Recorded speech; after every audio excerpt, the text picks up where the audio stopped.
J'ai noté quelques passages de l'Écriture dont j'aimerais me servir pour vous parler, et j'espère que Dieu bénira nos faibles efforts. Bien des gens se sont demandé pourquoi nous sommes si bizarres et si bruyants. Vous savez, ce genre de congrès est quelque peu différent de ceux que l'on voit d'habitude. Ordinairement, tout le programme est arrangé d'avance. Mais lorsque nous venons à ces congrès, ce que j'ai eu le privilège de faire plusieurs années déjà, depuis le tout début, sans avoir vraiment de programme arrêté, nous ne faisons alors que nous abandonner. C'est la seule chose que nous savons faire, et Dieu s'occupe du reste. C'est ce qui fait de nous des gens au comportement très bizarre. L'autre jour, quelqu'un disait, « Vous savez, vous êtes vraiment des drôles de numéros. » Et j'ai dit, « Eh bien, je suppose que oui. » Et je me souviens qu'à l'un des congrès, Frère Troy m'a parlé une fois d'un jeune Allemand qui avait reçu le baptême du Saint-Esprit. Et le lendemain, à l'atelier où il travaillait, il levait les mains et louait le Seigneur et parlait en langue et se comportait de façon épouvantable. Et finalement, le patron s'est approché et a dit, « Heini, mais qu'est-ce qui t'arrive » Il a répondu, « Oh, je viens d'être sauvé et mon cœur déborde simplement de joie. » Il lui a dit, « Tu dois être allé au milieu de cette bande de cinglés. » Le mot anglais « nat » signifie écrou, mais aussi, au figuré, cinglé. Là-bas. « Oui, gloire à Dieu » a-t-il répondu. « Merci Seigneur pour les cinglés. » Il a dit, « Prenez une automobile qui circule sur la route. Si vous en enlevez tous les écrous, ou cinglés, il ne vous reste plus qu'un tas de ferraille. » Et c'est à peu près ça, vous savez. Un jour, en Californie, en me promenant dans les rues de Los Angeles, j'ai vu un homme sandwich qui portait sur la poitrine un panneau réclame où figurait cette inscription « Je suis un fou de Christ ». Tout le monde le regardait et j'ai remarqué qu'on se retournait aussi sur son passage. Et j'ai pensé faire comme les autres. Et sur son dos, il était écrit « Et toi, de qui es-tu le fou ?» Je suppose que nous sommes tous un peu bizarres les uns pour les autres, vous savez. Mais vous savez, ce monde devient tellement encrouté dans ses habitudes que quelque chose de différent paraît si étrange pour les gens qu'ils pensent effectivement que quelque chose ne va pas. Et ordinairement, Dieu doit faire quelque chose de vraiment inhabituel pour ramener encore une fois les gens à la Bible. Je m'imagine bien que Noé a dû être considéré comme un cinglé par cet âge scientifique dans lequel il vivait, parce qu'ils avaient ou pouvaient prouver qu'il n'y avait pas d'eau dans le ciel. Mais Dieu avait dit qu'il y en aurait. Alors Noé, prêchant cela et le croyant, est devenu un cinglé. Et je peux m'imaginer que lorsque Moïse descendait en Égypte, Pharaon dut le prendre pour un cinglé. Mais souvenez-vous que Moïse pouvait aussi le penser de lui. Alors ça se comprend. Même Jésus fut considéré comme un hérétique. C'est vrai. Martin Luther était pour l'Église catholique un cinglé. Et John Wesley était un cinglé aux yeux des anglicans. Ainsi, vous savez, il est à peu près temps qu'il y ait un autre cinglé, ne pensez-vous pas? Mais avant qu'il puisse y avoir un écrou ou cinglé, vous savez, il faut qu'il y ait d'abord un boulon pour l'y visser. Ainsi, vous savez, Noé étant un écrou, un cinglé, c'est l'écrou qui doit tirer le boulon pour rapprocher quelque chose et le fixer. Noé fut donc capable d'attirer dans l'arche tous ceux qui voulaient bien croire, les préservant du jugement, parce qu'il était un écrou ou cinglé. Nous constatons que Moïse a tiré l'Église hors d'Égypte parce qu'il était un écrou ou cinglé. C'est vrai. Je pense que nous avons maintenant besoin d'un écrou ou cinglé pour tirer l'épouse hors de l'Église. Nous avons besoin de quelque chose maintenant, d'un autre écrou ou cinglé. Nous sommes donc des gens d'une espèce très bizarre. Et j'ai pensé que ce soir, si le Seigneur le voulait, j'essaierais de lire quelques versets de l'Écriture se rapportant à cela, et que je vous parlerai juste quelques instants pour tenter de vous montrer pourquoi nous sommes un peuple si bizarre. Ouvrons maintenant les Écritures, au 2e chapitre de l'Épître aux Philippiens, 1 à 8 et à 2 Corinthiens 3, 6. Et lisons en croyant la parole de Dieu. Et juste avant de lire, inclinons nos têtes dans la prière.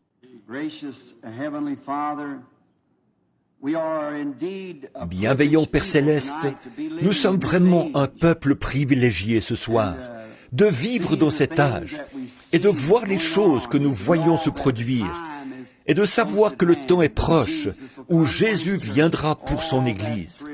Oh, cela ravit nos cœurs, Seigneur. Et tandis que nous tournons les pages ce soir, nous te prions de nous donner un contexte à ce texte.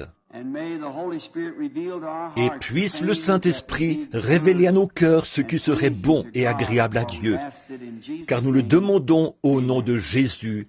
Amen. Vous savez, je pense que je vais vous demander de faire quelque chose. Je demande généralement des choses étranges, et j'espère que je ne vais rien demander de trop étrange. Mais lorsqu'il s'agit de promettre fidélité à la patrie, devant notre drapeau, nous nous levons tous. Et quand le drapeau passe, nous restons debout. C'est la chose à faire. Nous restons debout pour le saluer. Alors, pour la lecture de la parole, levons-nous, si vous le voulez bien. 2 Corinthiens 3, 6. Il nous a aussi rendus capables d'être ministres d'une nouvelle alliance, non de la lettre, mais de l'esprit. Car la lettre tue, mais l'esprit vivifie. Or, si le ministère de la mort, gravé avec des lettres sur des pierres, a été glorieux, au point que les fils d'Israël ne pouvaient fixer les regards sur le visage de Moïse, à cause de la gloire de son visage, bien que cette gloire fût passagère. Combien le ministère de l'Esprit ne sera-t-il pas plus glorieux? Si le ministère de la condamnation a été glorieux, le ministère de la justice est de beaucoup supérieur en gloire.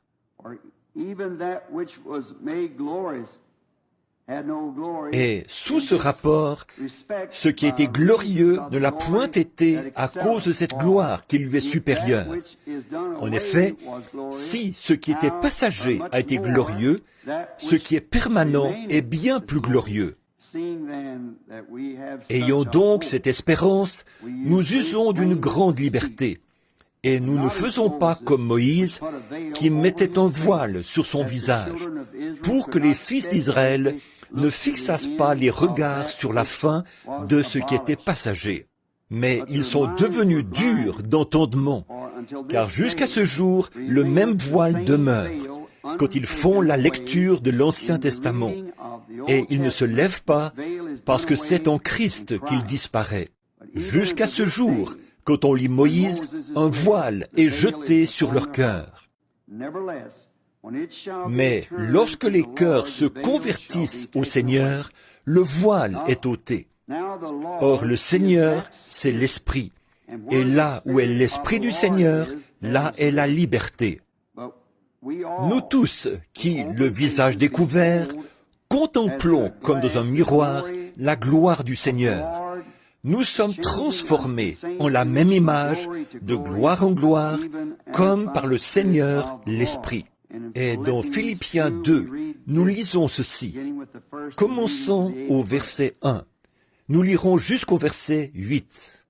Si donc il y a quelque consolation en Christ, s'il y a quelque soulagement dans la charité, s'il y a quelque union d'esprit, s'il y a quelque compassion et quelque miséricorde, rendez ma joie parfaite, ayant un même sentiment, un même amour, une même âme, une même pensée. Ne faites rien par esprit de parti ou par vaine gloire, mais que l'humilité vous fasse regarder les autres comme étant au-dessus de vous-même. Que chacun de vous, au lieu de considérer ses propres intérêts, considère aussi ceux des autres. Ayez en vous les sentiments qui étaient en Jésus-Christ, lequel, existant en forme de Dieu, n'a point regardé comme une proie arrachée d'être égal avec Dieu, mais s'est dépouillé lui-même en prenant une forme de serviteur, en devenant semblable aux hommes. Et ayant paru comme un simple homme, il s'est humilié lui-même, se rendant obéissant jusqu'à la mort, même jusqu'à la mort de la croix. Prions, Père Céleste, que cette glorieuse parole que nous avons lue ce soir dans tes saintes Écritures soit rendue par toi si réelle dans nos cœurs, qu'en partant d'ici nous disions, comme ceux qui revenaient d'Emmaüs, nos cœurs ne brûlaient-ils pas au-dedans de nous lorsqu'il nous parlait en chemin? Car nous le demandons au nom de Jésus. Amen. Vous pouvez vous asseoir.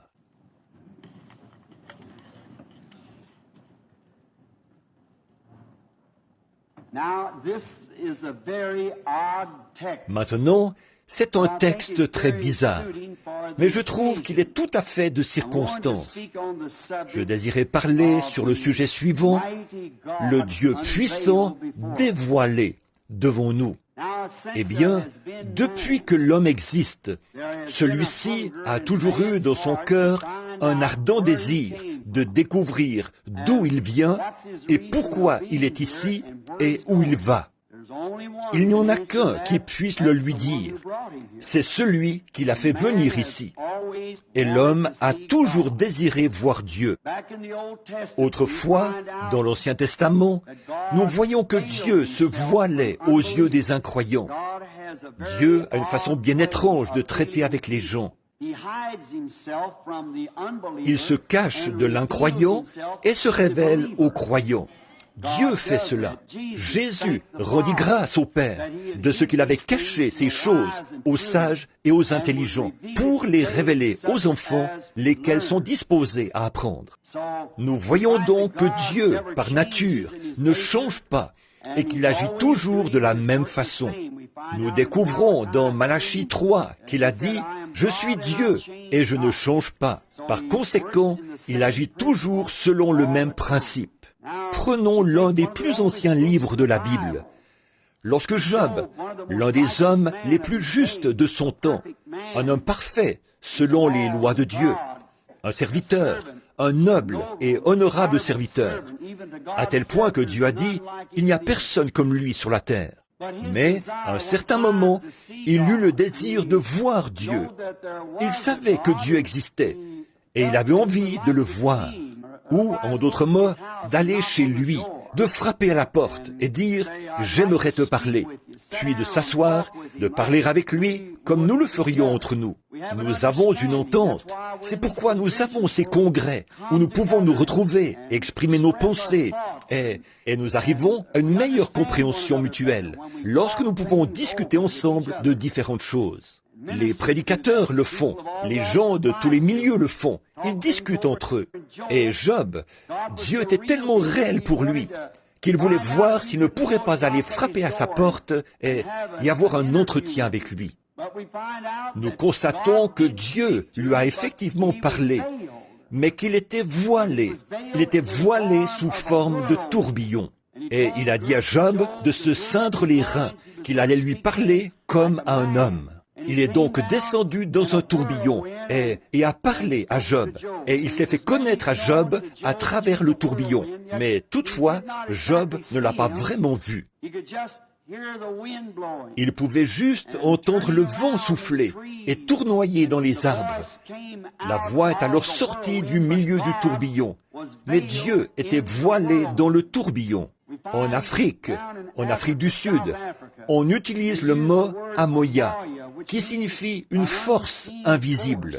Et cette force invisible qui se trouvait dans le tourbillon s'est exprimée d'une manière audible. Job en a entendu la voix, mais il n'a pas du tout vu sa forme, puisque Dieu s'est voilé dans le tourbillon.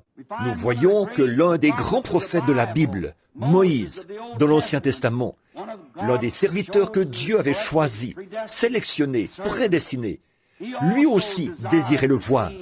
Il avait été si intime avec lui et avait vu tant de choses provenant de sa grande main mystique qui le précédait et accomplissait des exploits que Dieu seul pouvait faire. Qu'un jour, il a désiré le voir et Dieu lui a dit « Va et tiens-toi sur le rocher ». Et pendant qu'il se tenait sur le rocher, Moïse l'a vu passer. Il a vu son dos. Et il a dit, cela ressemblait à un homme, au dos d'un homme. Toutefois, il n'a pas vu Dieu. Il n'a vu que le voile de Dieu. La Bible dit, personne n'a jamais vu Dieu, mais le Fils unique du Père l'a fait connaître. Ainsi Moïse l'a vu voilé sous la forme d'un homme. Et nous découvrons que le Jéhovah de l'Ancien Testament était simplement le Jésus du Nouveau Testament. Et le docteur Scofield, nous voyons ici que son expression « changer de forme » vient du mot grec « en morphé », qui signifie que l'invisible a été rendu visible. Quelque chose qui ne peut... Nous savons que c'est là. Cela pourrait être, ne peut être vu, mais néanmoins, nous savons que c'est là. Et lorsqu'il a changé de forme du en morphé, ce qui signifie qu'il est passé du surnaturel au naturel. Il n'a fait que changer de masque. Autrement dit, c'est semblable à une pièce de théâtre. Il jouait un rôle.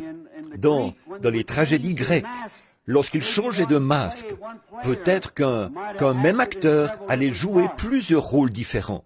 Et ma fille, qui est ici, ils viennent de jouer une pièce de théâtre à l'école secondaire. Et un garçon que je connais, il jouait à peu près 4 rôles. Il allait donc dans les coulisses et changer de masque pour revenir interpréter un autre personnage. Eh bien, en prenant les prophéties de l'Ancien Testament qui décrivent le Messie, et en les comparant à la vie de Jésus, vous obtenez l'identité exacte de Jésus. Il n'était pas simplement un homme ordinaire. Il était Dieu, en morphé. Il est passé du surnaturel à la forme naturelle d'un homme. Néanmoins, il était Dieu manifesté dans la chair, dissimulé derrière ce voile de chair humaine. Examinez l'Ancien Testament. Je sais que je m'adresse ce soir à un auditoire composé de gens de différentes régions du monde. Et nous sommes ici pour découvrir ceci. Que sommes-nous? Que sommes-nous en train de faire? Qu'est-ce que nous... Vers quoi nous dirigeons-nous? Qu'est-ce qui se passe? Que signifie tout ceci? Maintenant, nous voyons ici que si vous, les Juifs, hommes et femmes, et si les rabbins du temple, jadis, avaient considéré la Bible, les prophéties, au lieu des traditions, ils auraient reconnu qui était Jésus. Ils ne l'auraient jamais appelé Belzébul, ils ne l'auraient jamais crucifié. Mais tout cela devait être joué. C'est une partie du drame. Et ils étaient aveuglés à ce sujet. Bon nombre d'entre vous, hommes et femmes, ici ce soir, qui peut-être avaient mon âge ou un peu plus, vous vous souvenez qu'il y a bien des années, ici en Amérique, les Chinois, c'est en parlant à ce frère qu'on vient de me présenter, que cela m'est venu à l'esprit, avaient l'habitude de...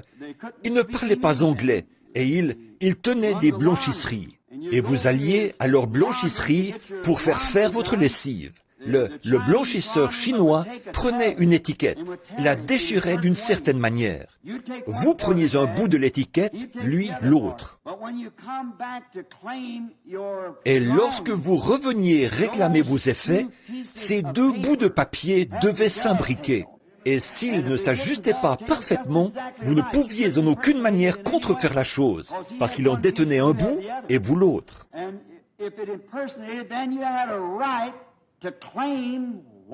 Et s'il y avait falsification, vous étiez alors en droit de réclamer ce qui vous appartenait.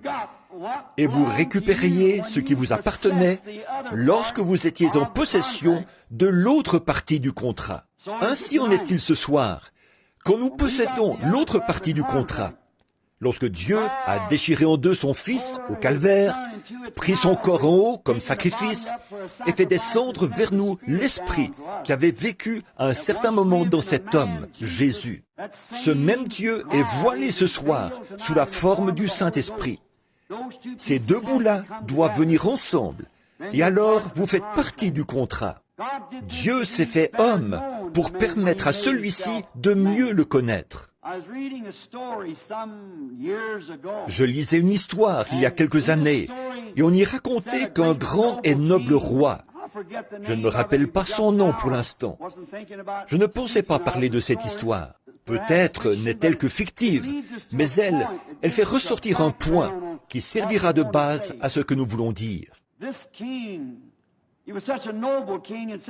Ce roi, qui était si noble et qui avait tant d'amour pour ses sujets, déclara un jour devant sa garde et la famille royale, « C'est aujourd'hui la dernière fois que vous me voyez pour bien des années. » Et sa garde et les nobles lui dirent, « Bon roi, pourquoi dites-vous cela? Partez-vous pour quelque pays étranger où vous deviendrez un étranger? » Il dit, « Non, je vais rester ici même. » Mais dit-il, « Je vais me mêler à mes sujets. Je vais devenir paysan. Je vais couper du bois avec le bûcheron. Je vais labourer la terre avec le laboureur. Je vais émonder les vignes avec ceux qui émondent les vignes. Je vais être l'un d'entre eux pour mieux me familiariser avec ce qu'ils font. Et je les aime et je veux mieux les connaître personnellement. Ils ne sauront pas que c'est moi, mais néanmoins, c'est de cette façon-là que je veux les connaître.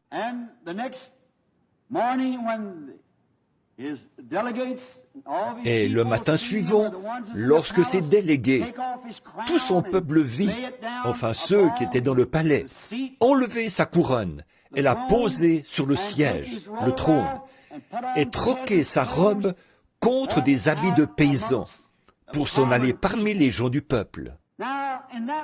Or, cette petite histoire nous révèle quelque chose au sujet de Dieu.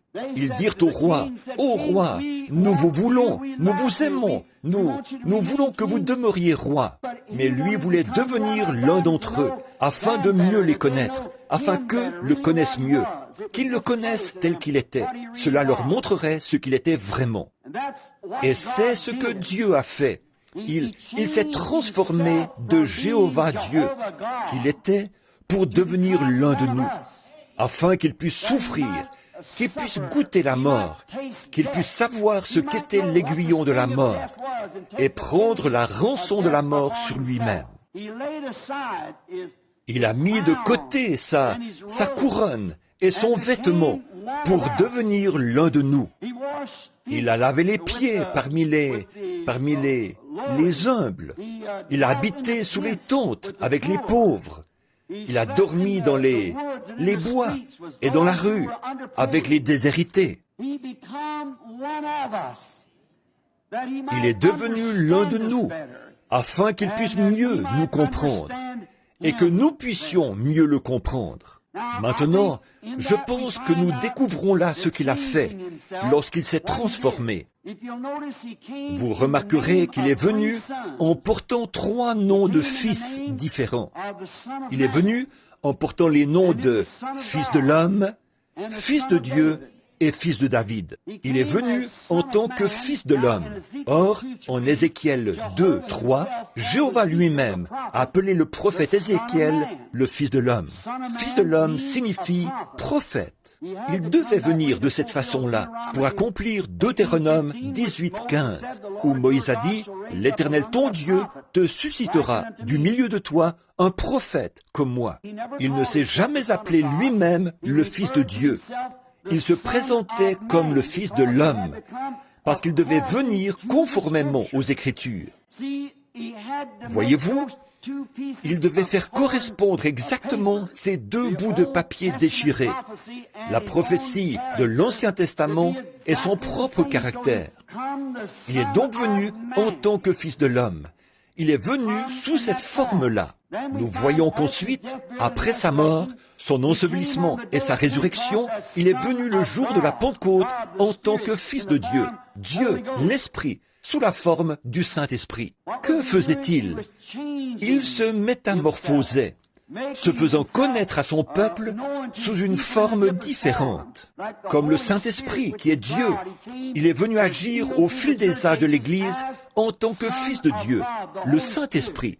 Mais dans le millénium, c'est en tant que Fils de David qu'il vient pour s'asseoir sur le trône de David, en tant que roi. Il était destiné à prendre le trône de David. Il est présentement sur le trône du Père.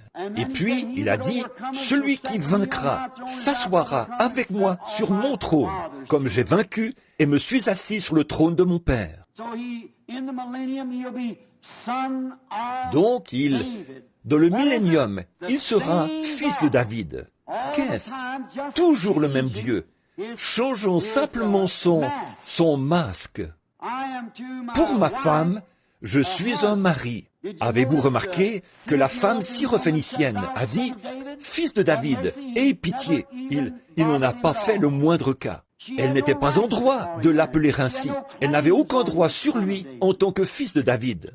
Il est le fils de David pour les Juifs. Et maintenant il est venu, mais lorsqu'elle l'a appelé Seigneur, c'est ce qu'il était, son Seigneur. Elle a obtenu ce qu'elle avait demandé. Maintenant, en tant il ne faisait que se transformer. À la maison, je suis 3 personnes différentes. Dans mon foyer, ma femme a des droits sur moi comme mari. Ma fille là-bas n'a aucun droit sur moi en tant que mari. Je suis son père. Et mon petit-fils là, je suis un grand-père pour lui. Il n'est donc pas en droit de m'appeler père. Je ne suis pas son père. Mon fils est son père. Je suis son grand-père. Mais je suis toujours le même homme.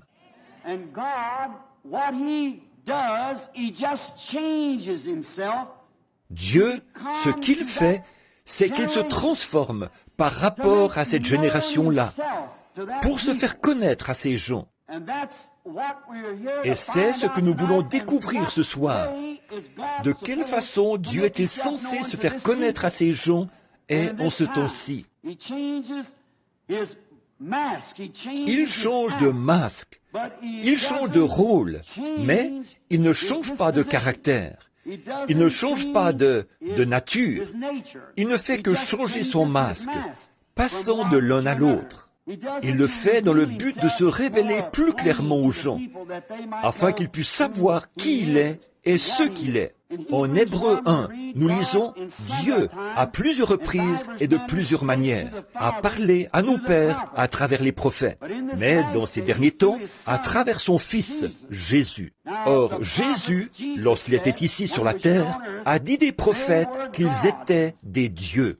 Vous appelez Dieu ceux à qui la parole de Dieu est venue, et l'Écriture ne peut être anéantie, a-t-il dit. Il leur a demandé comment donc il pouvait le condamner pour avoir dit qu'il est le Fils de Dieu. Voyez-vous, la parole de Dieu est assignée à chaque âge, selon ce qu'elle doit être. Et Jésus était l'accomplissement de toutes les prophéties.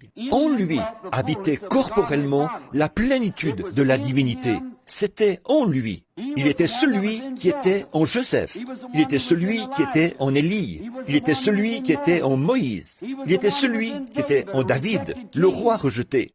Son propre peuple l'avait rejeté comme roi. Et alors qu'il sortait de la cour, un petit homme infirme qui se déplaçait avec difficulté et qui n'appréciait pas son gouvernement, son système, cracha sur lui. Le garde dégaina son épée et dit « Ne lui couperai-je pas la tête à ce chien qui a craché sur mon roi ?» Et David n'était peut-être pas conscient de ce qu'il faisait à ce moment-là, mais il était oint. Et il dit « Laisse-le tranquille, c'est Dieu qui lui a dit de faire cela. » Et il monta sur la colline et pleura sur Jérusalem, un roi rejeté. Avez-vous remarqué que quelques centaines d'années plus tard, le fils de David s'est fait cracher dessus dans les rues et il se trouvait sur la colline, sur cette même montagne, regardant Jérusalem, un roi rejeté. Et il s'est écrié « Jérusalem, combien de fois ai-je voulu vous rassembler comme une poule ses poussins, mais vous ne l'avez pas voulu. » Il n'a jamais changé sa nature, parce que Hébreux 13:8 déclare qu'il est le même hier, aujourd'hui et pour toujours. Dieu s'est fait chair afin de mourir pour nous racheter du péché. C'est pourquoi il s'est transformé lui-même et s'est fait homme. Nous voyons dans Jean 12, 20 que les Grecs avaient entendu parler de lui. Or, personne ne peut jamais entendre parler de lui sans que son cœur ne brûle de le voir. Comme Job et les prophètes d'antan, ils ont tous désiré le voir. Ainsi, ces Grecs sont venus pour le voir. Ils s'adressèrent à Philippe de Bethsaïda et lui dirent, « Monsieur, nous voudrions voir Jésus. » Les Grecs voulaient le voir, mais ils ne pouvaient pas le voir parce qu'il était dans le temple de son humanité. Dieu était en Christ, réconciliant le monde avec lui-même. Nous découvrons donc qu'ainsi ces Grecs ne pouvaient le voir. Et remarquez les paroles mêmes que Jésus leur adressa par la suite.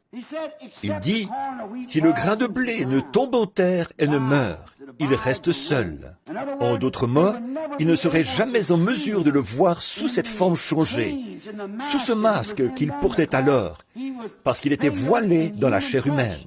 Mais, lorsque ce grain de blé tomberait en terre, alors il produirait toutes les races.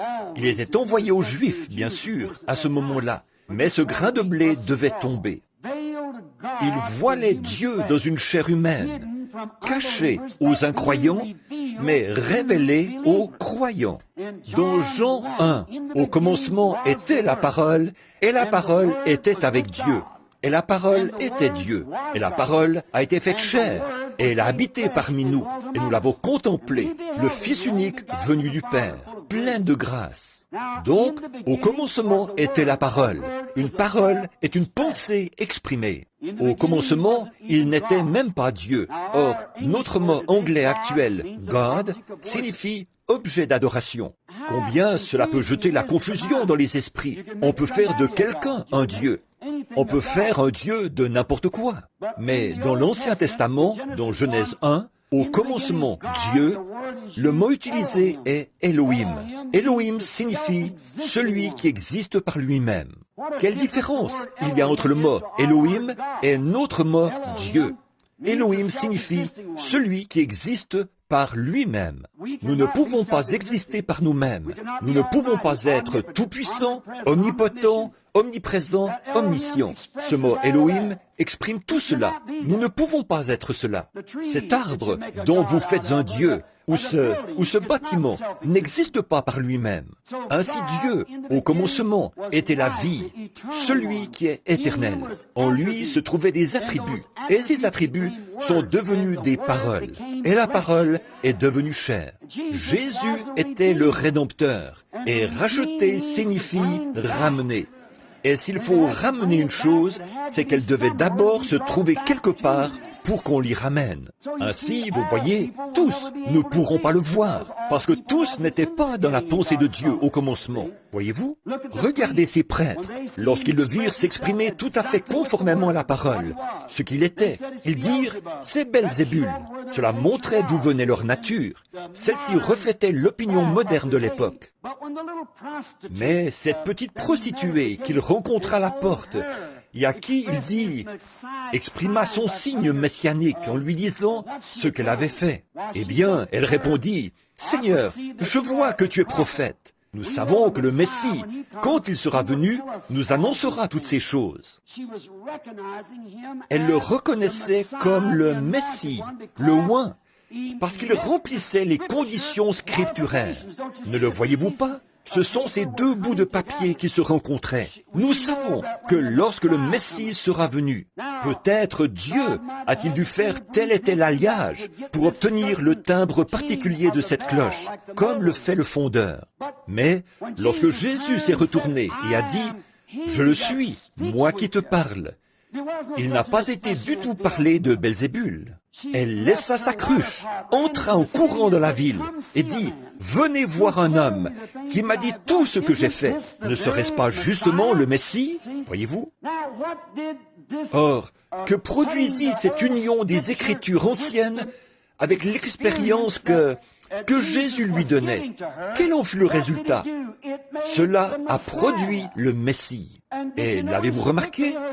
Aussitôt ses péchés lui ont été pardonnés, parce qu'au commencement, elle était rachetable, parce qu'elle était dans la pensée de Dieu au commencement. Donc, cela l'a rachetée ou l'a ramenée lorsqu'elle a vu la manifestation de l'Écriture exprimant Jéhovah, ce qu'il était, ce qu'il est. Maintenant, lorsque Jésus est venu, s'il était venu avec le message de Noé, ça n'aurait pas marché. Construire une arche et s'en aller en flottant, ça n'aurait pas marché. Mais Noé était une portion de Dieu. Il se conduisait d'une façon bizarre, parce qu'il était bizarre. Et son message était bizarre, parce que c'était la parole rendue manifeste. Il n'aurait pas pu venir avec le message de Moïse, parce que ça n'aurait pas marché. Moïse était Dieu partiellement manifesté. Il était la parole exprimée pour cette heure-là. Jésus, lui, ne pouvait pas venir ainsi. La Bible n'a jamais dit qu'il viendrait de cette façon-là. Mais lorsqu'il est venu exprimer exactement de la façon dont le Testament l'avait annoncé, alors tous ceux qui étaient rachetables l'ont cru, parce qu'ils étaient les pensées de Dieu.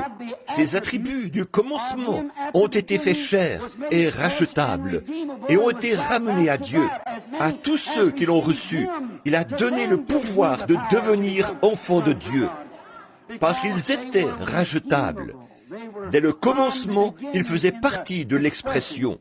Si nous pouvions nous arrêter ici un instant, si c'était possible, et penser à cela, ce soir, au message de l'heure, les pensées exprimées de Jéhovah. Mais avant la fondation du monde, nous est-il déclaré, nos noms furent placés dans le livre de vie de l'agneau. Nous pouvons alors voir les deux côtés, comme je le disais au début. Pourquoi l'un est étrange pour l'autre? Il doit en être ainsi.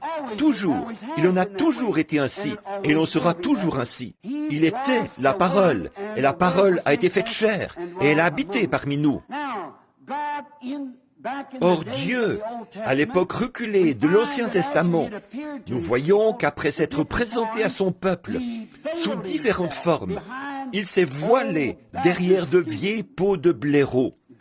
Dieu, à son propitiatoire, caché derrière des peaux de blaireau. Nous voyons comment, lorsque Salomon fit la dédicace du temple du Seigneur, et que ces peaux de blaireau étaient suspendues là, ce voile, comment il entra sous forme de colonne de feu et de nuée, descendit là derrière, et se voila par rapport au monde extérieur. Mais par la foi, Israël savait qu'il se trouvait là. Il savait qu'il y était. Peu importe ce que le monde païen pouvait en dire. Il était caché par rapport à l'incroyant. Mais le croyant, par la foi, savait qu'il était là derrière. Ils obtenaient miséricorde. Et lui était à son propitiatoire. C'était un grand secret. Vous savez, dans l'Ancien Testament, le fait de pénétrer derrière cette peau signifiait la mort.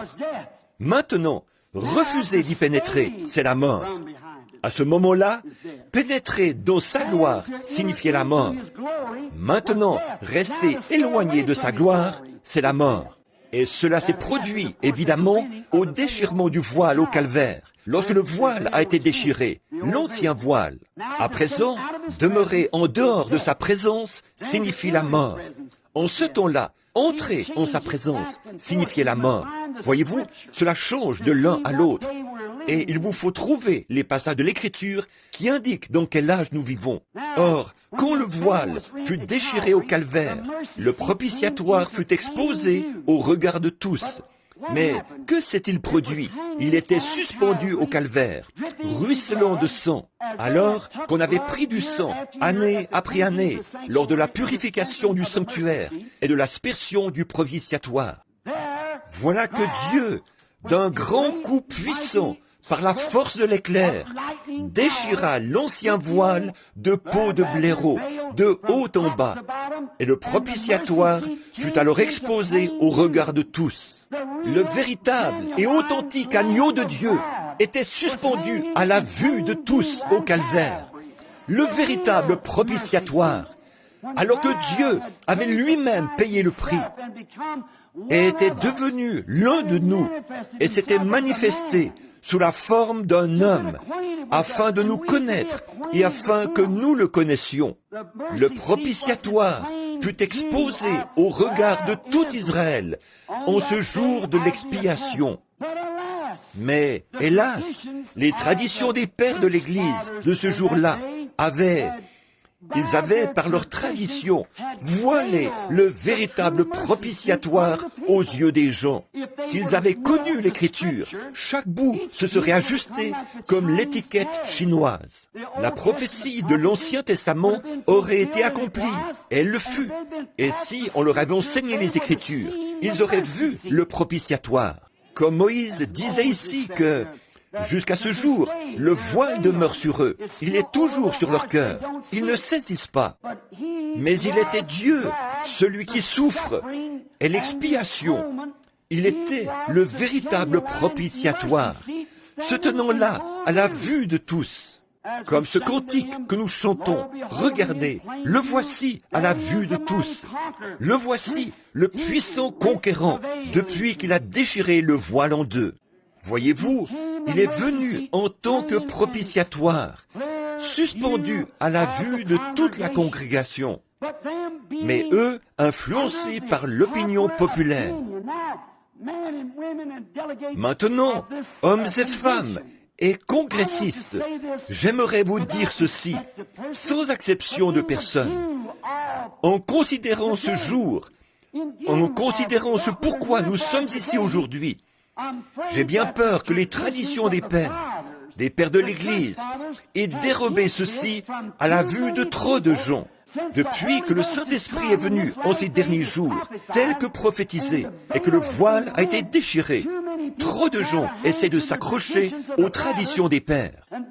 Et voilà pourquoi ils ne peuvent pas voir cette joie extrême, cette paix et ces choses que l'Église possède aujourd'hui. Et pourtant, ceux qui croient peuvent le voir clairement. Il a caché la parole promise de ce jour-ci. Maintenant, les traditions ont formé un voile.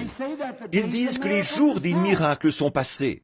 Un homme me parlait, un monsieur très bien et cultivé, à Tucson, Arizona, où j'habite. J'avais eu une réunion au Ramada et nous avions parlé au congrès des hommes d'affaires où le Seigneur Jésus avait manifesté sa présence et fait de grandes choses. Et ce monsieur chrétien vint vers moi et me dit, un ministre de l'Église, un homme très bien, et il m'a dit, « Frère Branham, vous essayez de présenter aux gens un âge apostolique, alors que l'âge apostolique est terminé. » Et j'ai dit, « Je te prie, mon frère, de me montrer dans les Écritures à quel moment l'âge apostolique s'est terminé.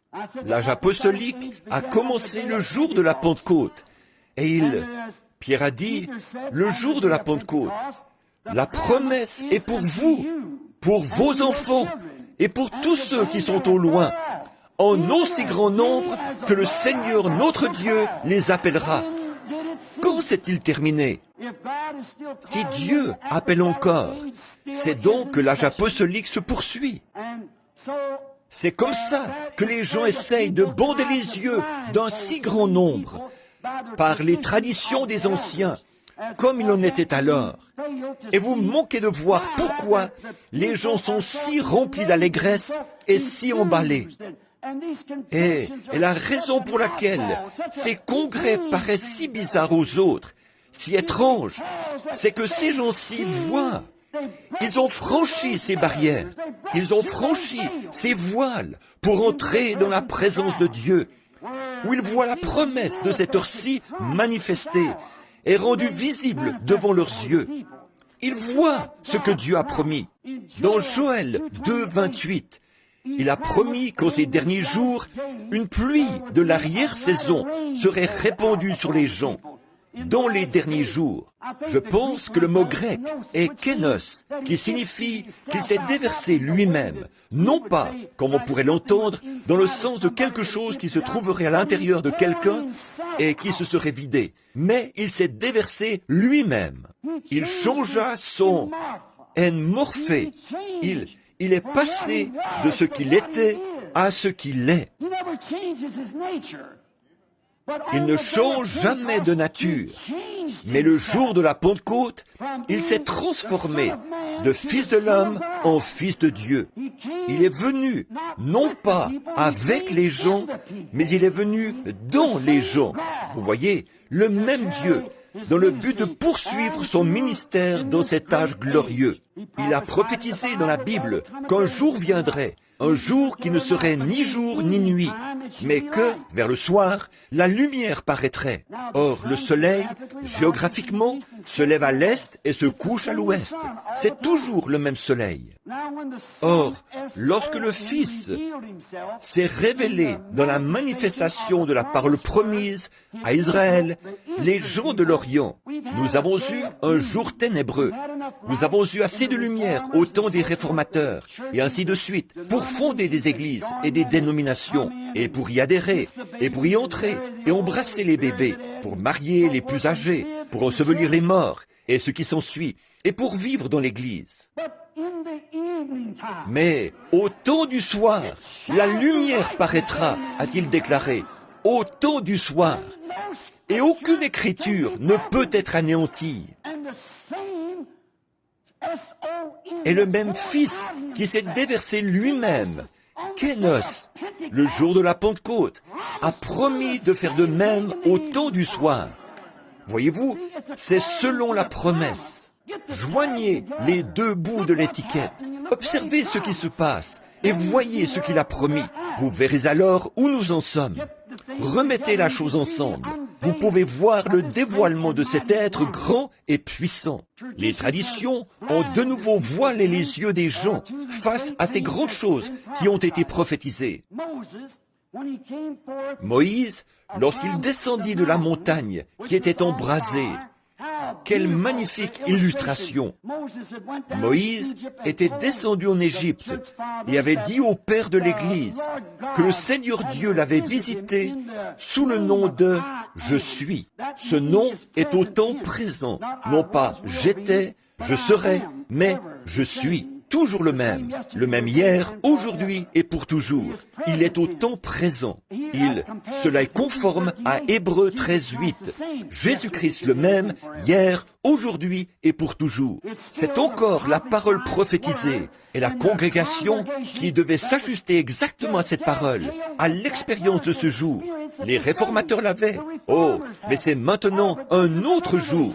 Voyez dans quel jour nous vivons.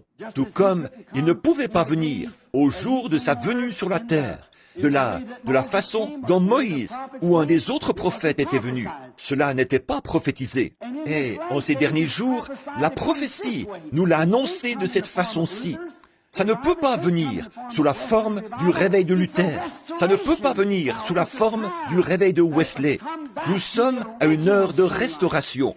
C'est un temps où cela doit revenir à la lumière originelle du soleil, celle de l'origine. Oh, combien nous pourrions étayer cela des Écritures. Et vous, théologiens, de quelque région du monde que vous proveniez, vous savez que c'est vrai. C'est une promesse.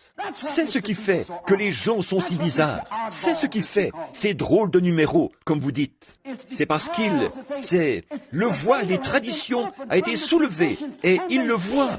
Il est le même hier, aujourd'hui et pour toujours. C'est la promesse de Dieu et nous ne pouvons pas nous y opposer parce que les Écritures ne peuvent être anéanties. Oui, nous constatons qu'il a promis de se déverser dans son peuple et il est le même hier, aujourd'hui et pour toujours. Après que Moïse fut descendu en Égypte et qu'il eut fait connaître la chose, le Père confirma alors son message en descendant sur la montagne de Sinaï dans cette même colonne de feu et en embrasant la montagne. Avons-nous remarqué que celui à qui il fit la promesse, c'est celui-là qu'il plaça en avant avec la parole. Il avait les commandements, et pour avoir ce commandement, les commandements étaient la parole. La parole n'était pas encore venue au peuple. Ainsi, la parole vient toujours au prophète, et il était le prophète de cette heure-là. Jésus était la parole. Jean était le prophète, et Jésus vint vers lui dans l'eau, parce que, infailliblement, la parole vient toujours au prophète. Voyez-vous, la parole vient Ainsi, pour Moïse, la parole est venue à lui, les commandements, et c'est lui qui les avait. Maintenant, avant que la parole fût proclamée et rendue manifeste, Moïse dut se voiler le visage, car la parole n'était pas complètement rendue manifeste. Il savait que quelque chose s'était produit, mais il ne savait pas de quoi il s'agissait, ce grondement de tonnerre, au point qu'ils dirent que Moïse parle, et non Dieu. Et Dieu dit, eh bien, c'est ce que je ferai. À partir de maintenant, je n'apparaîtrai plus ainsi. Je leur enverrai un prophète. Alors je parlerai à travers mon prophète. Or, si Moïse, avec la loi naturelle, comme Paul, en 2 Corinthiens nous l'a révélé ici, devait voiler son visage avec le naturel, à combien plus forte raison le spirituel sera-t-il glorieux et voilé à l'incroyant avant d'être manifesté devant lui? À combien plus forte raison appellera-t-on? Moïse était un drôle de numéro. À combien plus forte raison vous appellera-t-on ainsi? Vous qui avez franchi le voile, avez pénétré dans la colonne de feu et en êtes ressorti avec la bénédiction. Et maintenant, vous êtes voilés. Les gens ne peuvent pas le voir. Ils ne peuvent pas comprendre. Si le naturel fut glorieux, combien plus le surnaturel le sera-t-il? Si le naturel, qui était passager, fut glorieux, combien plus glorieux sera ce qui n'a pas de fin? Mais néanmoins, c'est voilé. Ce n'est pas voilé aux croyants, mais à l'incroyant. Il ne peut pas le voir. Dieu se voile toujours à l'incroyant. Les traditions cachent cela. Comme il en était alors, ainsi en est-il aujourd'hui. À présent, nous avons un voile spirituel à la place du voile naturel d'autrefois. Cela a été confirmé par le prophète qui avait la parole écrite. C'était un prophétiseur, c'est-à-dire quelqu'un qui vient avec la parole écrite et qui cherche à la faire comprendre. Ils savaient que la parole était là, mais ils n'en connaissaient pas la signification. Et Moïse la leur a fait comprendre. Il dit, le commandement dit ceci, et voici pourquoi. Il l'a fait comprendre. Et avant d'être comprise, elle était voilée. Et ainsi en est-il aujourd'hui. La parole est voilée jusqu'à ce qu'elle soit révélée et rendue compréhensible pour les gens. Dieu, le Dieu puissant, voilé dans la chair humaine, la parole. Remarquez, nous découvrons donc qu'elle était cachée à l'incroyant, mais révélée aux croyants. Remarquez, Moïse devait pénétrer seul dans cette colonne de feu. Personne ne pouvait l'accompagner. Ce n'était pas ce... Qu'est-ce que cela nous montre? Qu'on n'entre pas dans ceci en adhérant à un groupe pentecôtiste. Voyez-vous, il ne l'a jamais révélé à un groupe, il l'a révélé à un individu. Et il en est ainsi aujourd'hui. Vous dites, j'appartiens à une église, j'appartiens à ceci, mais cela ne marchera pas. Voyez-vous? Et quiconque essayait de suivre Moïse et d'imiter cela encourait la mort. Et il en est de même aujourd'hui. C'est la mort spirituelle que d'essayer d'imiter. C'est ce à quoi nous voulons en venir ce soir. Il y a des comparaisons charnelles qui font leur apparition au sein des groupes. On essaye d'en avoir les agissements tout en menant une vie différente. On peut boire, on peut fumer. Les femmes peuvent se permettre presque tout ce qui leur chante. Et comme le monde, et rester à la maison pour regarder la télévision et les choses du monde, et puis se considérer malgré tout comme pentecôtistes. Ils essaient d'imiter quelque chose d'authentique. Cela ne leur a pas encore été révélé. Une fois révélé, c'est glorieux. Et lorsque vous y pénétrez, quelque chose vous débarrasse de tout cela. Vous devenez un voile. Ça ne marchera simplement pas. Et d'en faire une contrefaçon entraînait la mort. Moïse, voilé, était la parole vivante pour le peuple. Et aujourd'hui, les gens qui sont voilés représentent la même chose. Ils sont des lettres écrites, lues de tous les hommes. Non pas une nouvelle lettre, mais la lettre qui a été écrite, manifestée. Ce sont ceux qui croient la parole et la promesse de ce jour, qui croient que Dieu répand effectivement son esprit sur toute chair. Ce sont ceux-là, les lettres écrites. Et lorsque quelqu'un essaie d'en faire une contrefaçon charnelle, cela lui retombe sur le nez. Votre vie montre ce que vous êtes. Il y avait une fois un garçon et il s'était attiré des ennuis. C'était un bon garçon, mais il avait comparu au jugement et le juge dit « Je vous reconnais coupable, je dois vous condamner à l'emprisonnement à vie. » Il dit « J'aimerais plaider moi-même ma cause. » Il dit « J'aimerais invoquer ma bonne conduite passée. » Il dit « Vous n'en avez pas. Votre conduite passée est précisément ce qui vous a condamné. » Et ainsi en est-il aujourd'hui. Si l'Église n'est pas aussi avancée qu'elle le devrait, c'est à cause de sa conduite, de sa vie. Nous devons nous consacrer davantage. Nous devons croire chaque parole de Dieu. Il nous faut chercher jusqu'à ce que cette parole devienne réelle pour nous. Voyez-vous, notre conduite est ce qui nous empêche d'entrer. Mais un jour, pour refermer cette parenthèse, dans l'enceinte de ce même tribunal, le garçon en question n'avait pas d'argent. Il ne pouvait pas payer ce qu'il devait. L'amende s'élevant à plusieurs milliers de dollars. Son grand frère est venu et l'a réglé pour lui. Or, nous avons un grand frère, Jésus, le Fils de Dieu. Il est venu payer notre rançon. Nous n'avons qu'à croire cela pour pouvoir pénétrer derrière le voile avec lui. Comme il est notre Moïse. Jésus est notre Moïse d'aujourd'hui. Moïse, voilé, était la parole vivante pour le peuple. Aujourd'hui, Jésus, voilé, est la parole vivante pour les gens Jésus, dans l'Église. Le Saint-Esprit, le Fils de Dieu, dans les gens, révélant la parole par la promesse de ce jour-ci. C'est précisément cela, la même chose aujourd'hui. Et souvenez-vous que Moïse a fait cela et l'a manifesté. Non pas au monde entier, mais au peuple de l'Exode, à une seule catégorie de gens, à ceux qui sortaient dans l'Exode.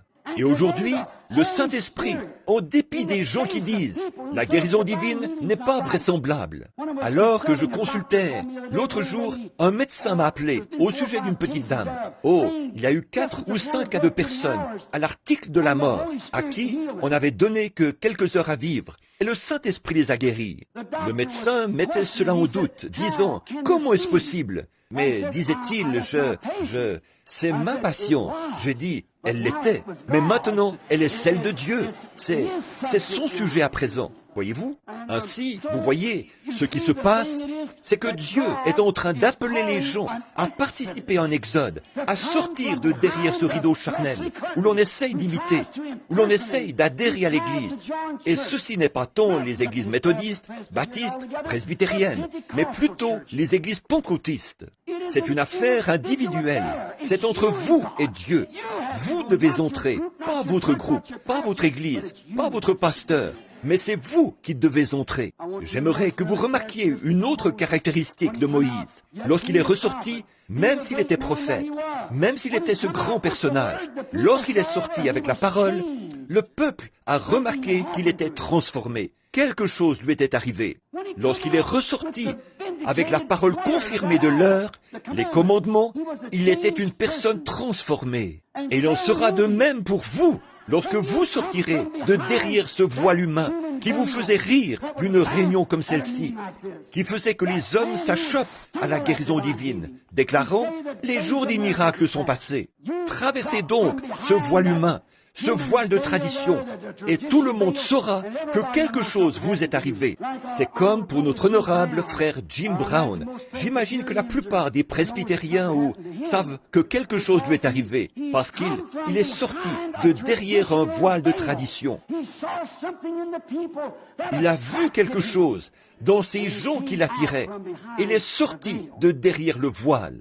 Eh bien, vous, lorsque vous sortirez de derrière le voile, vous serez alors exposé au regard de tous, afin qu'ils puissent voir que quelque chose vous est arrivé.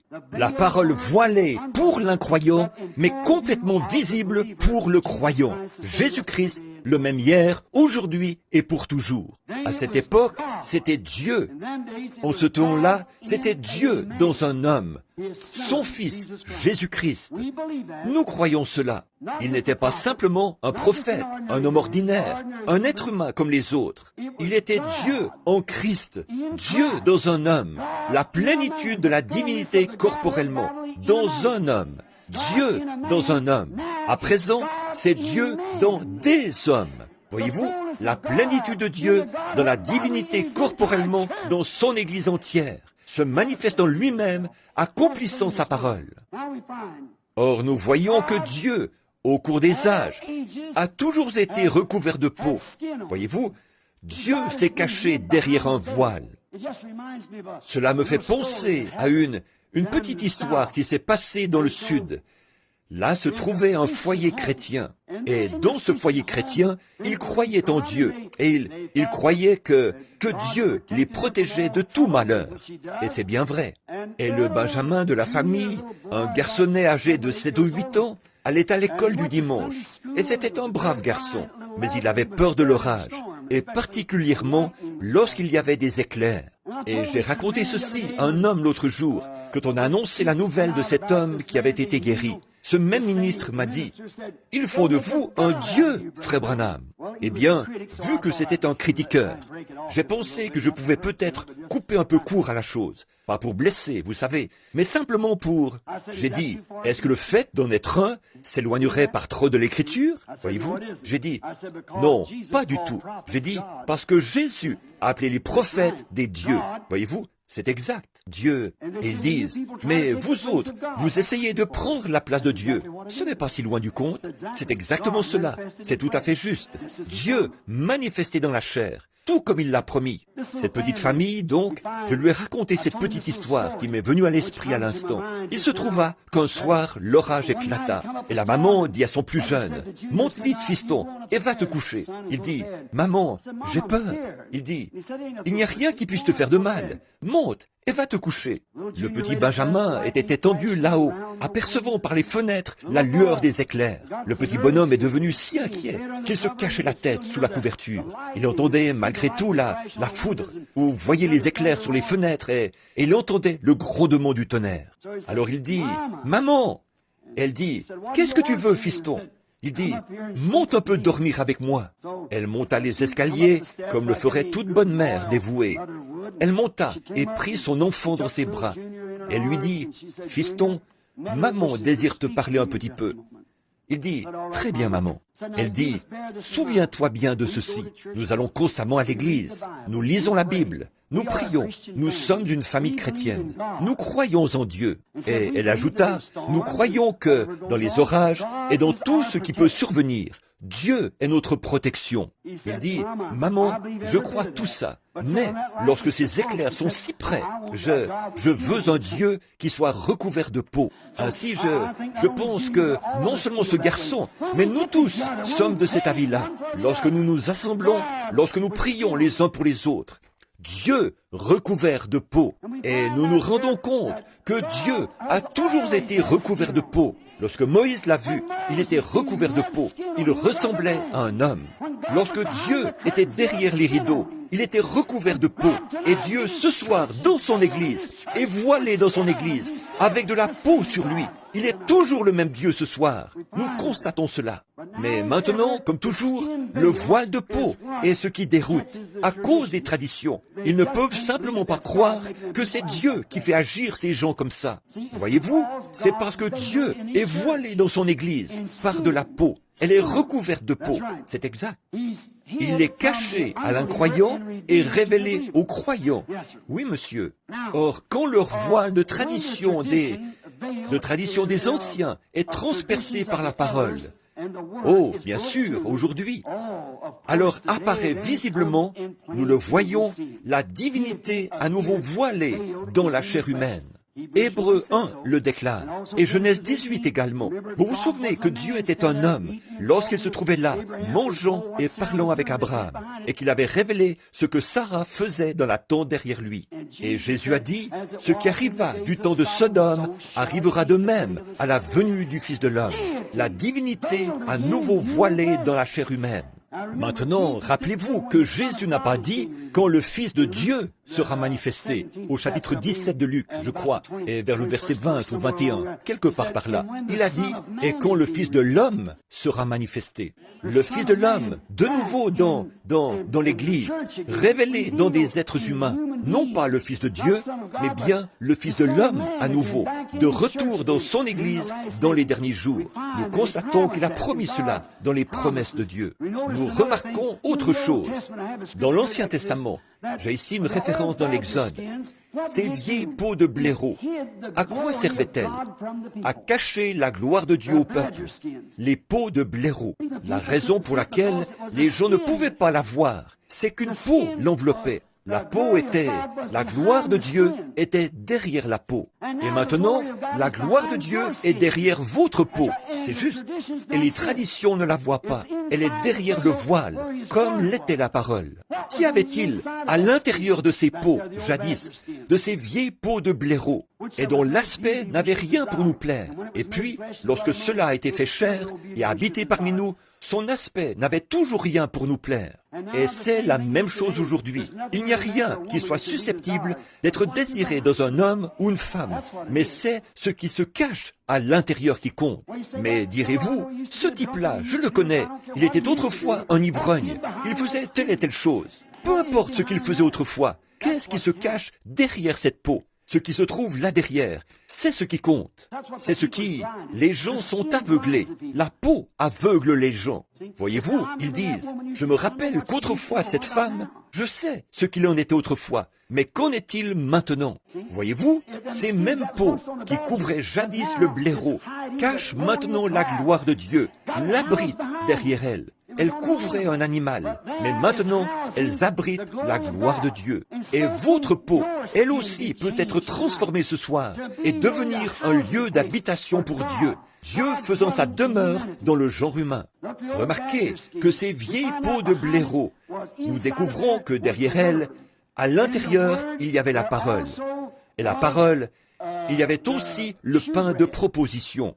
L'arche était aspergée. Et qu'y avait-il? La gloire de la Shekinah était à l'intérieur. Or, la parole est une semence. Et elle ne peut pas produire avant que le soleil ne l'atteigne. Le soleil doit briller sur la semence pour qu'elle donne, pour qu'elle produise. Et c'est le seul moyen. Vous prenez la parole, voyez-vous, vous prenez la parole de Dieu dans votre cœur et avancez dans la gloire de la Shekinah. Et à ce moment-là, cela produira le pain de proposition, la manne qui n'est donnée qu'à un peuple mis à part. Les seuls qui puissent en manger, à qui il soit permis d'en manger, sont les gens qui en ont reçu la permission et qui reconnaissent cela. Paul a dit ici, transformé de gloire en gloire. Vous voyez, il y a finalement un retour à sa gloire originelle. C'est pareil à une semence de belle de jour. La semence d'une fleur tombe en terre. Le grain de blé tombe en terre. Qu'est-ce qui se passe d'abord? Il germe et produit une petite pousse. Ensuite, il arrive à l'aigrette.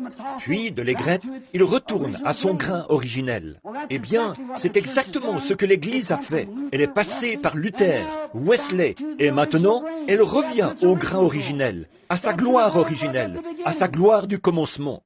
Le soleil qui s'est levé à l'est est le même soleil qui manifeste la même chose à l'ouest, se transformant de gloire en gloire. Cela s'est transformé d'une forme païenne en Luther, et de Luther en Wesley, et de Wesley jusque dans le pentecôtisme, et ainsi de suite, se transformant de gloire en gloire, produisant la manne cachée. Et à présent, cela est mûr pour le ramener exactement tel qu'il était au commencement. Son même ministère, le même Jésus, la même puissance, le même Saint-Esprit, le même qui est descendu le jour de la Pentecôte, et le même Saint-Esprit qui est manifesté aujourd'hui, de gloire en gloire en gloire. Et il est revenu à sa semence originelle, avec le baptême du Saint-Esprit, avec les mêmes signes, les mêmes prodiges, le même baptême, le même genre de personnes, agissant de la même façon, avec la même puissance, la même sensation. Cela va de gloire en gloire. Et la chose suivante sera le changement de cette gloire-ci en un corps semblable au corps de sa gloire. Et alors, nous le verrons. Abraham a vu la même chose. Maintenant, remarquez, nous voyons comment cela fut changé. Depuis le calvaire, Nous sommes invités à partager sa gloire. Et 1 Corinthiens 12 déclare, nous sommes baptisés dans son corps. D'un seul esprit, nous sommes tous baptisés. Non d'une seule eau, mais d'un seul esprit, nous sommes tous baptisés. C'est juste. Bon, et puis, nous devenons une partie de lui. J'espère que je ne vous retiens pas trop longtemps, voyez-vous, j'espère que non. Mais c'est tout à fait semblable à une grande symphonie, dont le thème serait de caractère dramatique. Je ne m'y connais pas très bien en symphonie ou en théâtre, mais je regardais cette pièce de théâtre dont je vous parlais, Carmen, dans laquelle ma fille et les autres jouaient, et ils jouaient dans cette symphonie, dans Carmen. Ils interprétaient, la musique interprétait la même chose. Ainsi en est-il quand on est baptisé en Christ par le Saint-Esprit. Maintenant, beaucoup d'entre vous ont dû lire ou entendre l'histoire de ce grand compositeur russe qui a composé Pierre et le loup. Et de quelle façon ils interprètent cela avec des cymbales et tout. Et quelqu'un qui connaît l'histoire et la suit sur un texte écrit pourra, en entendant cette symphonie, suivant la façon dont elle exprime le drame et l'interprète, reconnaître chaque changement. On peut regarder ici et voir le changement. Mais maintenant, qu'arrive-t-il si le compositeur écrit quelque chose et qu'on constate que ce n'est pas interprété tout à fait correctement? Nous découvrons alors qu'il y a quelque chose qui se produit. Il y a quelque chose qui manque. Quand nous voyons celui qui l'a composé, l'a créé et l'a mis sur papier, si, pendant que la symphonie est jouée, on entend une fausse note, alors il y a quelque chose qui ne va pas. Le chef d'orchestre a donné le mauvais mouvement. Voyez-vous? Et voilà ce qui se passe aujourd'hui. Mes frères luthériens, mes frères baptistes, mes frères pentecôtistes, tous mes frères des différentes dénominations. Voilà ce qui arrive. Voyez-vous, vous essayez de faire une note qui était jouée au jour de Luther ou de Wesley, comme ça. Alors qu'en fait, la partition ici indique que c'est maintenant un autre jour. Voyez-vous?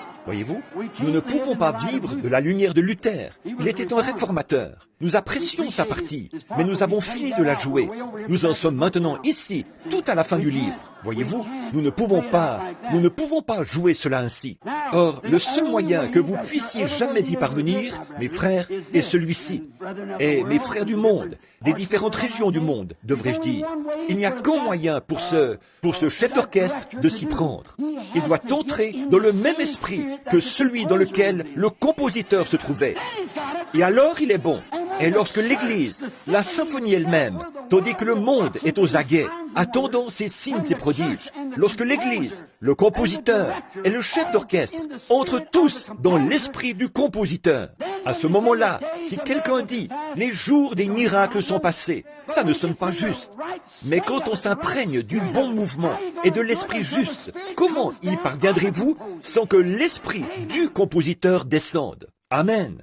Alors, quand vous dites « les jours des miracles ne sont jamais terminés », la symphonie s'écrit « Amen ». Lorsqu'on arrive par exemple à « Jésus-Christ, le même hier, aujourd'hui et pour toujours », la symphonie s'écrit « Amen ».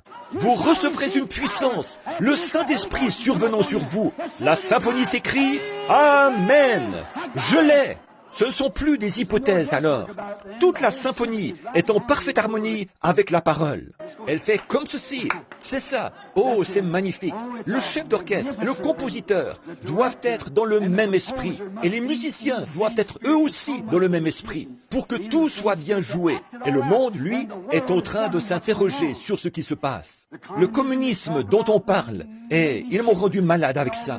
Cette histoire d'intégration et tout, et de ségrégation. Oh, miséricorde, de toutes ces sottises, tandis que la venue du Seigneur est si proche. Il y a quelque chose qui sonne faux. J'ai bien peur que le chef d'orchestre, que les chefs d'orchestre se soient éloignés de l'esprit du compositeur. Lorsque nous aurons l'esprit de ce compositeur, cette puissance originelle de Dieu, qui, comme le déclare la Bible, a poussé les hommes d'antan par le Saint-Esprit à écrire cette Bible, vous verrez ces deux bouts de papier chinois s'assembler, tout comme la Bible de Dieu, et un croyant s'assembleront, parce qu'ils sont tous les deux dans le même esprit. Ils sont identiques, ils coïncident parfaitement. Ce dont nous avons besoin aujourd'hui, c'est de chefs d'orchestre. C'est juste revenir à la parole et revenir à la croire telle qu'elle est écrite. Alors, vous voyez Dieu lui-même. C'est le dévoilement. C'est là que la pièce de théâtre devient réalité. Aujourd'hui, on dit, eh bien, il est un Dieu historique. Nous savons qu'il a traversé la mer Rouge. Il a fait tout ceci. Il a été dans la fournaise ardente avec les enfants hébreux. À quoi sert un Dieu historique s'il n'est pas le même aujourd'hui? L'homme est constamment en train de glorifier Dieu pour ce qu'il a fait, pense à ce qu'il fera, mais ignore ce qu'il est en train de faire.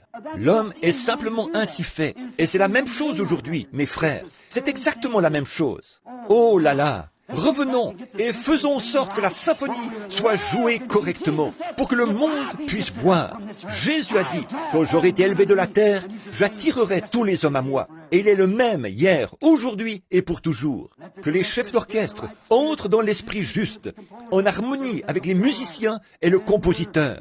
Et tout ira bien. À ce moment-là, plus de suppositions, nous sommes alors identifiés avec lui. Hébreux 13:8 déclare, il est le même hier, aujourd'hui et pour toujours. Nous sommes identifiés avec lui en acte 2. Nous sommes identifiés avec eux, avec le même baptême, la même chose. Tout ce qu'il était alors et tout ce qu'il est.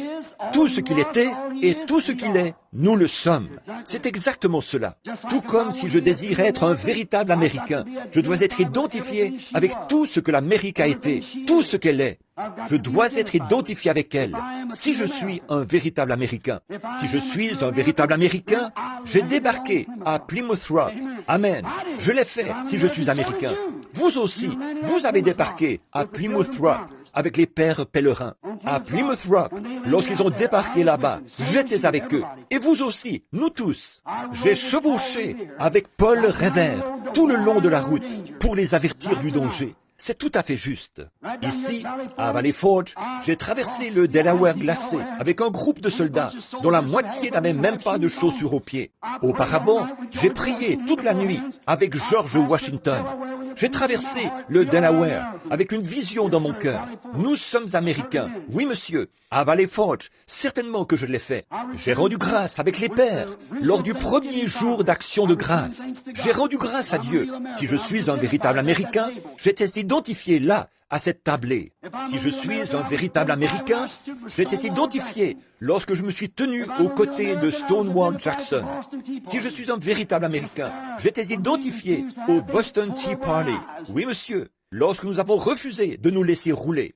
Quand, étant un véritable Américain, j'étais identifié avec cela. Oui, monsieur. Oh là là. J'ai sonné la cloche de la liberté en 1776, lors du premier 4 juillet. J'ai sonné la cloche de la liberté ici, et j'ai proclamé notre indépendance. Pour être un véritable Américain, je dois l'avoir fait. J'ai été identifié à sa honte lors de la Révolution. Alors que frère luttait contre, je dois porter sa honte, tout comme je dois porter sa gloire. Si je suis Américain, je dois être ainsi. J'étais identifié avec l'Amérique. Oui, monsieur. J'étais identifié là-bas, à Gettysburg, lorsque Lincoln a fait son discours. Oui, monsieur. J'étais sur Wake Island.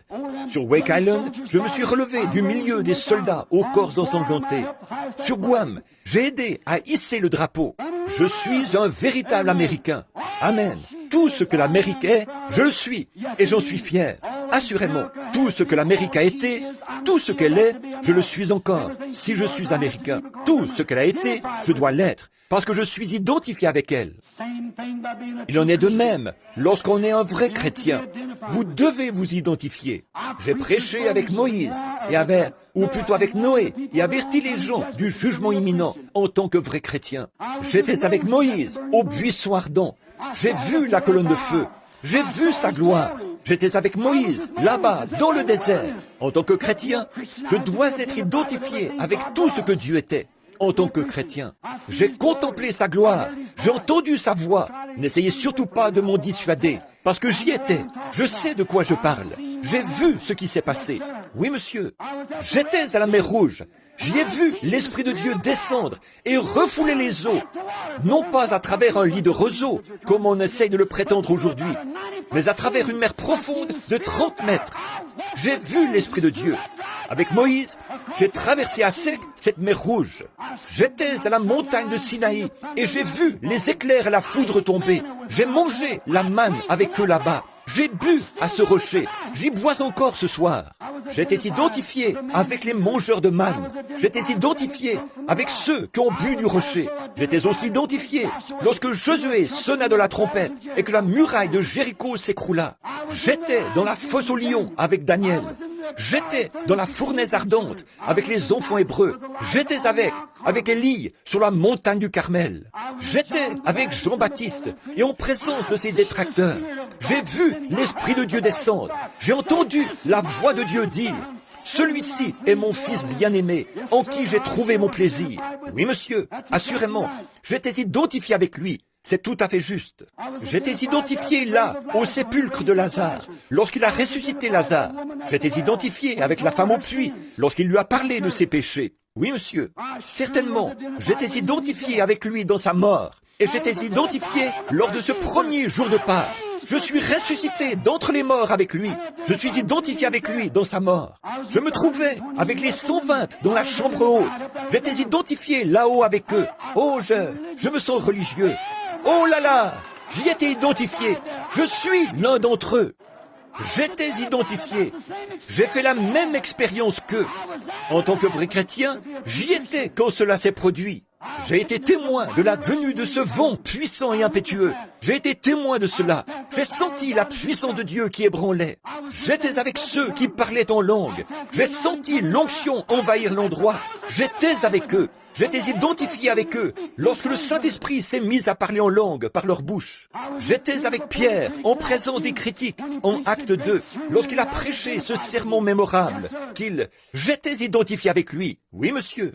En Acte 4, lorsqu'ils se sont assemblés, j'étais avec eux quand le bâtiment a tremblé. Après la réunion de prière, le bâtiment où ils étaient assis a tremblé. J'étais identifié là avec eux. J'ai prêché avec Paul à l'Aréopage. Oui, monsieur. J'étais avec Jean sur l'île de Patmos et j'ai vu sa seconde venue. J'étais avec Luther dans la Réforme. J'étais avec Wesley, ce brandon arraché aux flammes, lors de la grande révolte contre l'église anglicane. J'étais là avec lui.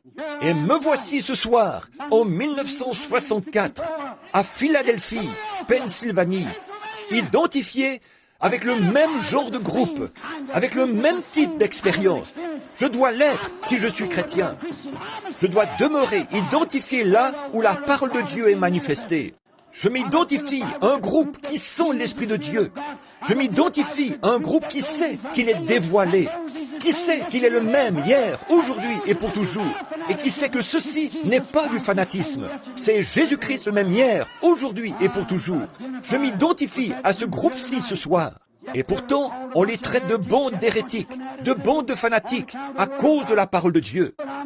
Mais je n'ai pas honte de l'évangile de Jésus-Christ, car c'est une puissance de Dieu pour le salut de ceux-là. Je suis avec ces épîtres vivantes dont j'ai parlé, qui sont confirmées, Dieu voilé sous forme humaine, dans des hommes et des femmes. Oh Dieu, dans son Morphée à nouveau, s'est dévoilé et s'est fait connaître à son peuple, le grand roi qui s'est dépouillé de sa gloire. Encore un peu de temps, et le monde ne me verra plus. Je serai voilé pour eux. Mais vous me verrez, car je serai avec vous, et même en vous jusqu'à la fin du monde. Me transformant de Luther à Wesley, continuellement, de gloire en gloire. Je suis toujours le même Dieu qui retourne à sa gloire originelle. Alléluia! Il a franchi chaque voile dénominationnel, chaque mur du son. Ce son qui dit « Oh, c'est du fanatisme ». D'emblée, il a franchi cela.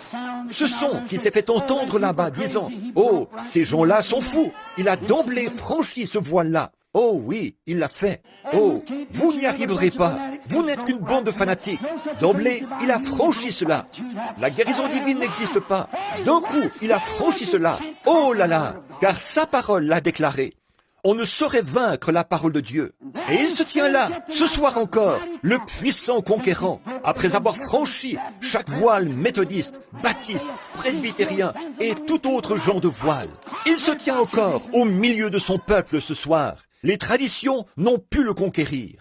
Les gens peuvent dire ce qu'ils veulent, faire ce qu'ils veulent, faire tout ce dont ils ont envie. Dieu franchira d'un coup ce mur du son. Et souvenez-vous, on m'a dit que lorsqu'un avion franchit le mur du son, il n'y a plus de limite à sa vitesse.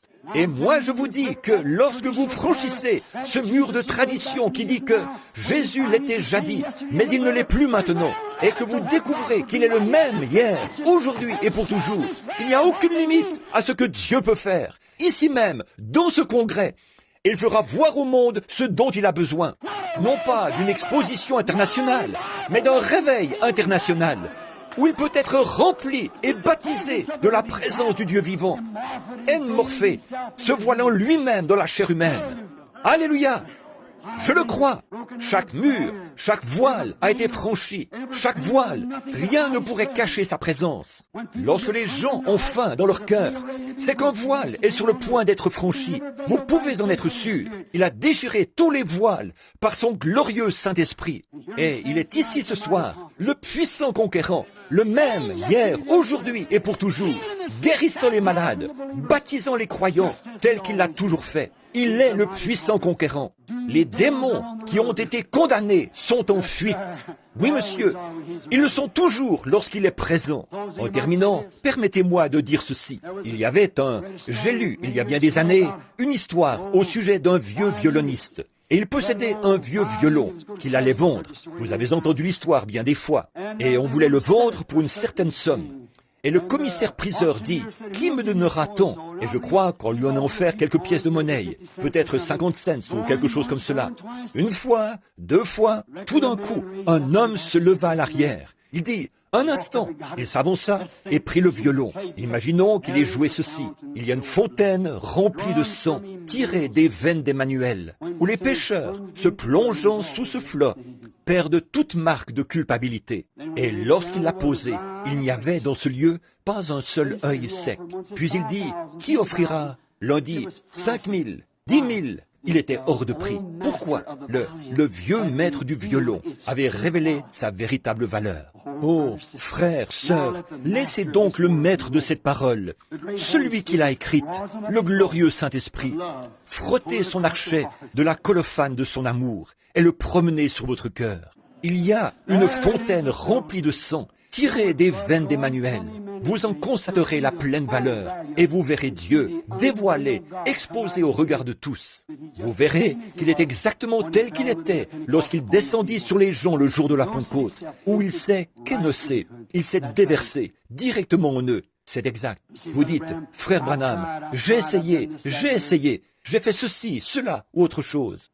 Lors d'un séjour à Carlsbad, Nouveau-Mexique, où je tenais une réunion, nous sommes descendus visiter un vieux repère de chauves-souris. Et l'endroit donnait un peu le frisson. Nous y sommes donc descendus. Et l'homme, à son arrivée en bas, dans cet endroit, a brusquement éteint les lumières. Et oh là là, vous pouvez imaginer combien c'était sombre. C'était simplement, il faisait tellement noir qu'on aurait pu toucher l'obscurité. Et c'est à peu près ainsi que cela devient actuellement. Lorsque nous voyons l'Église qui n'arrive pas à reconnaître la parole de Dieu, lorsque nous voyons nos filles de Sion se comporter comme elles le font, lorsque nous voyons nos frères fumer, boire et raconter des plaisanteries obscènes, et ainsi de suite, tout en essayant de professer leur foi en Christ, oh là là, il fait noir, il fait nuit noire. Nous voyons le signe de sa venue. Il y aura le temps le plus sombre et toujours juste avant le jour. Alors l'étoile du matin se lève pour saluer le jour. En messager, elle annonce sa venue. Remarquez, là, au fond, lorsqu'on a éteint, une petite fille s'est mise à crier à tue-tête. Et un petit garçon se tenait près du guide. Il avait vu le guide éteindre les lumières. Et cette petite sœur était sur le point de faire une crise de nerfs. Elle criait et trépignait. « Oh, qu'est-ce qui va arriver à présent? Qu'est-ce qui se passe? Qu'est-ce qui se passe ?» Savez-vous ce qu'il a crié? Il a dit, « Ne crains pas, petite sœur. Il y a ici un homme qui peut allumer les lumières. » Écoute, petite sœur, tu penses peut-être que nous sommes petits et minoritaires, mais ne crains pas. Il y a ici un homme qui peut allumer les lumières. C'est le Saint-Esprit. Le croyez-vous? Inclinons nos têtes un instant. Je suis désolé de vous avoir retenu. Ô grand Dieu du ciel, toi qui te dévoiles, qui te révèles, qui te fais connaître comme le grand roi de gloire, prends ces petites illustrations de ce soir et laisse-les tomber dans le cœur des gens. Et puissions-nous contempler celui qui s'est dévoilé, celui qui est descendu et a déchiré le voile du temple. et qui est ensuite sorti tout droit de ce voile pour redescendre aussitôt de nouveau dans des voiles humains au jour de la Pentecôte. Celui qui a toujours été le même, se transformant de gloire en gloire. Et maintenant, nous sommes revenus, tout comme le fait la nature, tout droit à la semence originelle, passant d'un âge d'église directement à un autre. Et en ce dernier âge, nous voici revenus exactement à ce qui, à l'origine, est descendu le jour de la Pentecôte, afin d'accomplir chaque écriture. La lumière au temps du soir, les œuvres que je fais, vous les ferez aussi, et tant de choses que tu as promises dans ta parole. Père, s'il y en avait un ici qui n'ait jamais encore traversé ce voile, ou s'il y en avait un ici qui n'ait fait qu'imiter quelqu'un qui, lui, a traversé le voile, fais-lui grâce ce soir, Père. Puisse-t-il voir ce puissant conquérant se tenant ici, plein de grâce et de puissance, pour pardonner. Accorde-le, Père. Et tandis que nos têtes sont inclinées, y en aurait-il ici? Combien plutôt voudrait dire, frère Branham, je lève la main, priez pour moi, gardez la tête inclinée et levez la main. Je désire franchir chaque voile jusqu'à ce que je puisse réellement voir le conquérant. Que Dieu vous bénisse. Oh là là, toutes ces mains, là-haut, au balcon, à droite, que Dieu vous bénisse. Au balcon, en arrière, que Dieu vous bénisse. Soyez tout à fait honnête. Sur la gauche, levez la main, dites, frère Branham, quoique je sois chrétien depuis des années, je n'ai jamais vraiment franchi ce voile. Je ne l'ai pas encore vraiment fait. Je ne possède pas ce que possédait à l'époque. Voici ce que nous avons aujourd'hui. Je suis une plante de serre chaude. Prenez une fleur cultivée en serre chaude. Vous devez la cajoler, la dorloter, la vaporiser, l'arroser. Mais cette plante originale, poussant là-bas dans le désert, portant le même genre de fleurs, semble-t-il, ne reçoit pas une seule goutte d'eau. Cependant, aucune bestiole ne vient sur elle. Elle est robuste. C'est une vraie... Pourriez-vous comparer le christianisme avec le christianisme d'aujourd'hui à ce qu'il était alors? Pouvez-vous imaginer que ce groupe qu'on appelle, de par le monde actuel, les chrétiens, soit comme celui d'après la Pentecôte, eux qu'il faut pouponner, caresser, qui vont d'une église à l'autre, qu'on dise quelque chose qui leur déplaise, ils se lèvent et s'en vont. Oh, pouvez-vous imaginer cela? Non. Qu'y a-t-il? C'est une reproduction. Michel-Ange, qui a créé ce monument de Moïse. Vous pouvez vous en procurer une reproduction bon marché, mais l'original, celui qui a peint la Sainte Seine, je suppose que la peinture originale pourrait coûter des millions de dollars, si encore on pouvait l'acheter. Je ne sais même pas où elle se trouve, mais vous pouvez en acheter une reproduction bon marché pour environ $1,98. Vous le pouvez. Et ainsi en est-il aujourd'hui.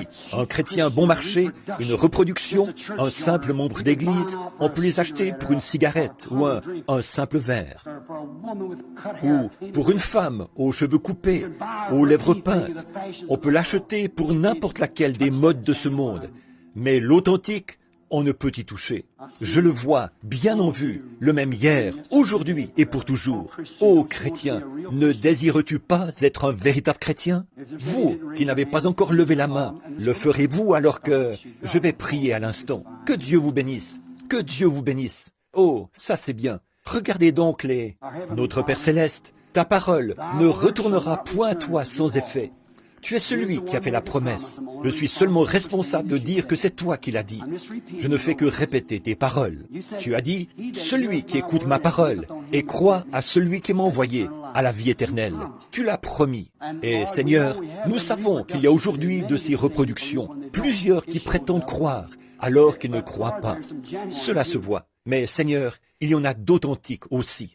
Je te prie simplement d'accorder ce soir à chaque homme ou femme, garçon ou fille, peu importe leur nationalité, leur couleur, l'église à laquelle ils sont affiliés. Ô Dieu, remplis-les. Puisse-t-il voir la réelle manifestation de ce même Jésus aujourd'hui, ici, parmi nous, tel qu'il était le jour de la Pentecôte, où il s'est révélé pour cet âge, comme étant le Saint-Esprit. Accorde-le, voyant que la parole est accomplie, que les prophéties se réalisent. Si nous comparons aujourd'hui ce qu'on appelle l'Église du monde, ou le Conseil mondial des Églises, si nous comparons cela à la promesse de la Pentecôte, il n'y a pas de comparaison possible. Nous ne pouvons pas faire laver nos vêtements sales avec ce ticket-là. Mais, Seigneur Dieu, si nous voulons bien revenir à cette fontaine, Il y aura un processus de purification. Alors notre expérience et la parole de Dieu coïncideront. Alors nous pourrons réclamer nos biens. Accorde-le ce soir, Seigneur, alors que je remets ces gens entre tes mains. Donne à chacun ce dont il a besoin, Père. Nous le demandons au nom de Jésus. Amen. Que Dieu vous bénisse. Merci beaucoup d'être resté debout, d'avoir attendu longtemps. Je suis désolé de vous avoir retenu jusqu'à 22h10. Que Dieu soit avec vous jusqu'à ce que je vous revoie demain matin. Je vais maintenant remettre le service à, je pense, au maître de cérémonie.